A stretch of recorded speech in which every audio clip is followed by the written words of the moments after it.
Time to check in with CoinDesk Global Policy and Regulation Managing Editor Nick Day, who's also the editor of CoinDesk's The State of Crypto newsletter.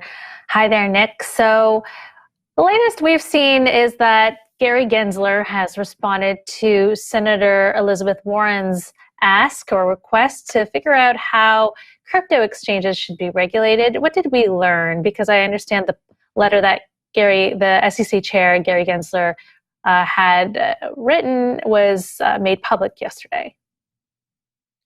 Hey, good morning. Yeah, so Senator Warren's office published the letter that, SEC Chair Gensler sent her. And he basically reiterated, we've heard this from him before. He said in the letter that he believes the SEC needs greater legislative authority to regulate, spot markets and things of that nature within the crypto industry. And he once again, pointed to stablecoins and DeFi and trading and lending as some of the issues he's looking at that he believes should fall within his agency's purview, but perhaps do not yet fall in there. And, I think it's not new. He hasn't said anything, especially new. He's said this in, public remarks as well as in testimony to Congress before.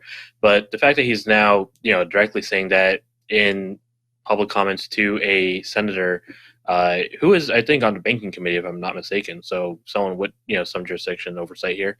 I think that's pretty significant, and it suggests the SEC is gearing up under Gary Gensler for, perhaps, if not more enforcement actions, then, certainly a greater, tighter regulatory hand on this industry. Is this because he's trying to jump in front of the CFTC, which is trying to claim some jurisdiction over crypto? We had the comments from CFTC this past week where they kind of tried to plant their flag and say, we've always regulated crypto in the futures market, and look at us, we're great. Do you think that he furiously fired off that email or letter to Warren saying, hey, no, legislate to make us in charge now? Yeah, I think this is one of the big questions, right? The CFTC has traditionally claimed, jurisdiction over not just the derivatives markets, but also the spot markets for a lot of the cryptocurrencies that, are very clearly, or that are not very clearly securities. So, Bitcoin is probably the obvious example, but in recent enforcement actions, there's been, thoughts about Litecoin, for example. So I think, if this does become some kind of regulatory legislative back and forth, I think that is going to be certainly an issue to be keeping an eye on, is just where do the lines get drawn.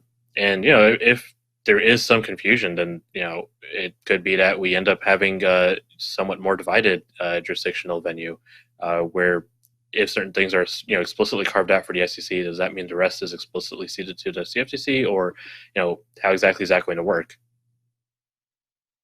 Nick, it's been anything but a quiet summer on the regulatory front. Anything happening over the next week or so that we should be looking out for? Hope not. I think we are entering, if not a limbo period, certainly it's going to be a little less exciting than the last couple of weeks, right? The House isn't coming back into session until the end of August, so we have a little bit of breathing room in terms of trying to figure out what's going on with the infrastructure bill. Regulators like the SEC are gearing up, but again, the Senate's about to head out on recess, I believe, and at the very least, their main priority right now is the budget resolution. So there's, it's going to be, I think, an interesting fall, but it's very possible that at least the end of August will be a little bit quieter than recent months have been.